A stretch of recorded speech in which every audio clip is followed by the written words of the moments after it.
జగన్మోహన్ రెడ్డి గారు రాష్ట్రంలో తిరగకూడదు, ఆయన నోరు తెలిసి మాట్లాడకూడదు అన్న క్రమంలో ఈరోజు ఒక రెడ్ బుక్ రాజ్యాంగంతో పరిపాలిస్తున్నారు.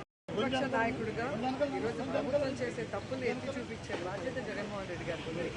అలాంటి జగన్మోహన్ రెడ్డి గారు బయట తిరగకూడదన్నారంటే ఎంత దిగజారుడుతనమో ఒకసారి మీరు ఆలోచించారు.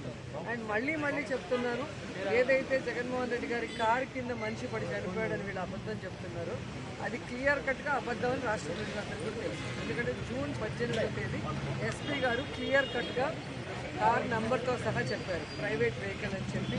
ఆ వెహికల్ని సీజ్ చేసి ఆ డ్రైవర్ని అరెస్ట్ చేసి మరి ఏ విధంగా అన్ని కార్యక్రమాలు పూర్తి చేశారో మనకు తెలుసు.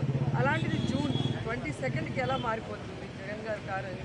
సో చంద్రబాబు నాయుడు, లోకేష్, పవన్ కళ్యాణ్ అండ్ హోంమంత్రి గారు వీళ్ళందరూ కూర్చొని ఏమీ చేయలేక ఈరోజు జగన్మోహన్ రెడ్డి గారి మీద ఈ విధమైన ఒక ఫేక్ వీడియోని రిలీజ్ చేసి వాళ్ళు మాట్లాడటమే కాకుండా ఈరోజు షర్మిల గారితో ఇంకొకరితో కూడా మాట్లాడిస్తున్నారంటే జగన్ గారిని చూసి ఎంత భయపడుతున్నారు, జగన్ గారి వెనక వచ్చే జన సమూహాన్ని చూసి ఎంత భయపడుతున్నారో ఇప్పటికైనా అందరూ అర్థం చేసుకుంటున్నారు.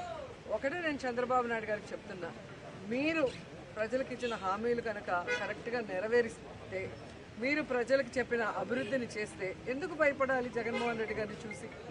సో మీరు ఏం చేయట్లేదు కాబట్టి ఈరోజు ప్రజల్లో అసహనం పెరిగిపోతుంది. ఈరోజు వెన్నుపోటు దినం రోజు ఎలా ప్రజలంతా బయటకు వచ్చి రోడ్డు మీద నడిచారో మీరు చూశారు.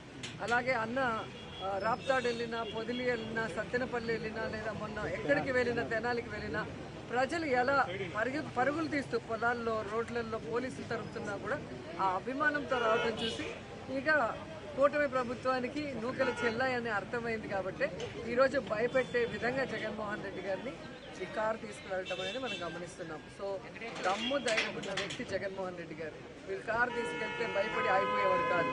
ప్రజలకు ఒక కష్టం అంటే నిలబడతాడు, కార్యకర్తకు ఒక కష్టం అంటే నిలబడతాడు, పోరాడతాడు. అన్న వెనక మేమందరం సైనికులు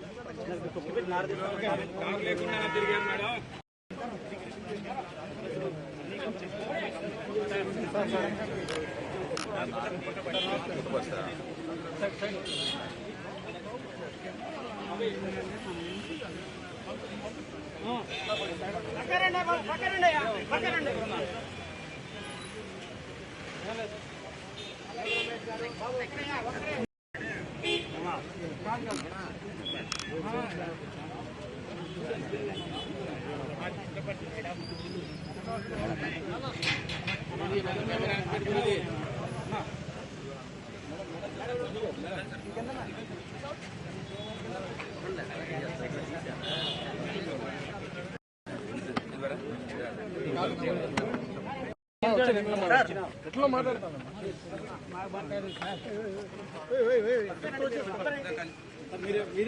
మాట్లాడతాను సార్.